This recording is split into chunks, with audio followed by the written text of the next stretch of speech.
Bonjour, aujourd'hui l'atelier récapitulation chamanique. On voit la personne qui est dans cette caisse en bois. Et ça va être c'est une partie du travail comme vous l'avez vu.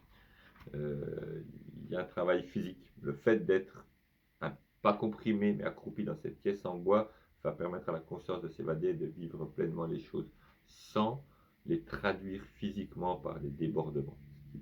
Ce qui se fait évidemment, la transe, etc. se fait, ça fait partie du travail chamanique. Là, non, on est sur autre chose.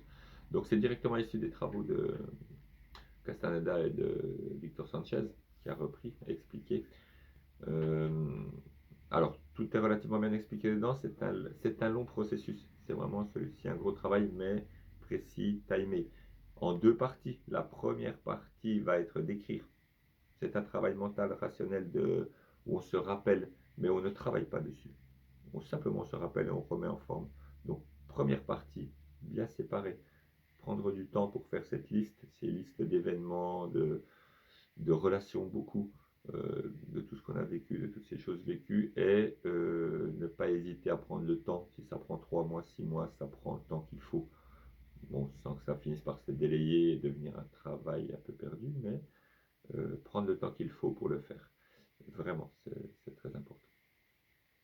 Et puis une fois que cette liste est faite et ordonnée, après, faire cette caisse, comme c'est expliqué, et ensuite la nuit parce qu'on est tranquille, faire ce travail de récapitulation, hein, respiration pour se remémorer, comme elle est expliquée, puis voir l'événement, le voir de son point de vue, le vivre de l'intérieur, et là c'est important, c'est vraiment le vivre, ça n'est pas le mentaliser et chercher des solutions, c'est le vivre.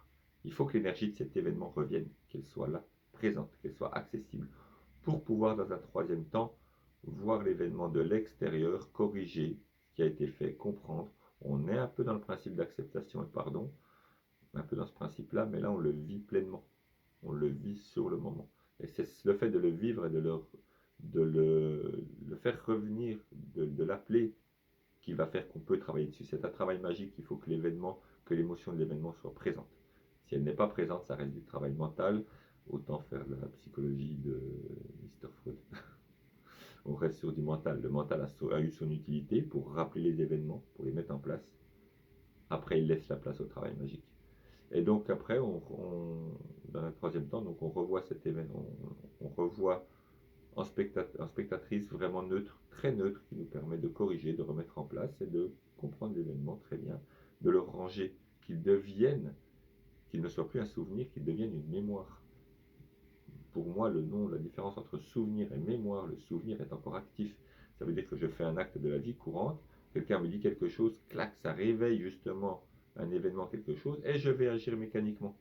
Ça, c'est un souvenir, c'est-à-dire qu'il sort de sa boîte sans qu'on lui ait rien demandé, et il me fait agir de manière mécanique, en général pas très bonne. La mémoire, c'est quelqu'un me dit quelque chose, ça me rappelle ça, cette situation. Je sors la mémoire, je consulte, je le fais, je l'arrange, et je peux, grâce à cette bibliothèque, avoir une idée de ce que je vais faire, de ma réponse appropriée. C'est une manière d'avoir une réponse appropriée, mais surtout de ne pas avoir une réponse inappropriée qui sort de souvenirs qui viennent agir comme ça. Les mauvais comme les bons. Très souvent, on veut nettoyer les mauvais souvenirs, on ne s'attaque qu'à ça. Les bons souvenirs sont extrêmement dangereux parce qu'ils vont venir au moment où on n'est pas bien et dire t'as vu comme c'était bien avant, la vie elle était bien, hein, maintenant tu galères, hein, c'est dur. Hein.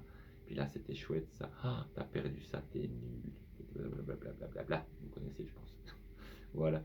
Donc, vraiment ce travail de nettoyage qui est important. Il y en aura un qui sera fait, j'en proposais en 2023, donc sur un week-end pour préparer, puis une semaine complète, presque une semaine complète, pour justement faire ce travail en groupe que je vais superviser. Donc, allez voir sur les événements s'il y a encore de la place. Vous pouvez me le proposer aussi. Mais voilà, ce sera fait. C'est vraiment un travail qui gagne à être supervisé parce que c'est un travail lourd, profond. Mais bon atelier, il faudra bien le faire puisque vous avez tiré la carte. Et si vous avez choisi de tirer une carte et de vous y conformer, c'est à faire. Ayez votre parole envers vous-même. Bon atelier.